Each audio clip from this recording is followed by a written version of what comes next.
সরকার ও সংখ্যালঘু সম্প্রদায়ের মধ্যে দূরত্ব বাড়ানোর ষড়যন্ত্র হচ্ছে।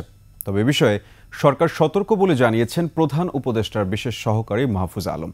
মঙ্গলবার ঢাকেশ্বরী মন্দির পরিদর্শনে যান তিনি। এদিকে দুর্গাপূজায় নিরাপত্তার ঝুঁকি নেই বলে জানিয়েছে ডিএমপি কমিশনার মাইনুল হাসান। অপরদিকে পূজার নিরাপত্তা নিশ্চিত করতে সরকার আন্তরিক বলে জানিয়েছে পূজা উদযাপন পরিষদ। বিস্তারিত জানাচ্ছেন দীপু শিকদার। সনাতন ধর্মাবলম্বীদের সবচেয়ে বড় ধর্মীয় উৎসব দুর্গাপূজায় সার্বিক পরিস্থিতি দেখতে মঙ্গলবার ঢাকেশ্বরী মন্দির পরিদর্শনে যান প্রধান উপদেষ্টার বিশেষ সহকারী মাহফুজ আলম। পরে সাংবাদিকদের সঙ্গে কথা বলেন তিনি। কোনো রকম ষড়যন্ত্রকারী কোনো রকম স্পেস পাবে না, এটা হচ্ছে আমাদের প্রতিজ্ঞা। মন্দির এবং সংখ্যালঘু সম্প্রদায়ের উপর হামলায় যারা ক্ষতিগ্রস্ত হয়েছেন তারা আর্থিক সহায়তার পাশাপাশি আইনগত সহায়তাও পাবেন বলে জানান প্রধান উপদেষ্টার বিশেষ সহকারী। দুর্গাপূজার মতো বৌদ্ধ সম্প্রদায়ের কঠিন চিবরদান অনুষ্ঠানও নির্বিঘ্নে হবে বলে আশা করেন তিনি। একমাত্র ওয়ালটন এসি দিচ্ছে 1 বছরের রিপ্লেসমেন্ট গ্যারান্টি।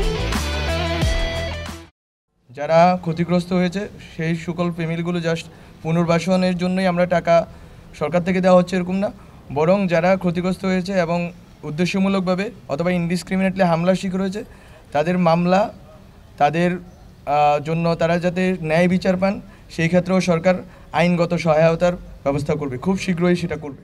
দুর্গাপূজা ঘিরে ঢাকেশ্বরী মন্দিরে নিরাপত্তা মহড়া দিয়েছে পুলিশ।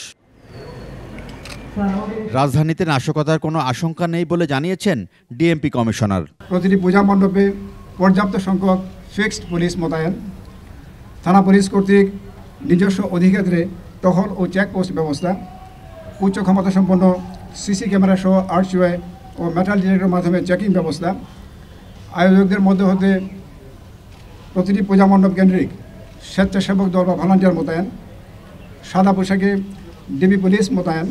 আমাদের জানামতে এরকম কোনো আশঙ্কা নেই যে কোনো ধরনের ঝুঁকি আমরা দেখছি না।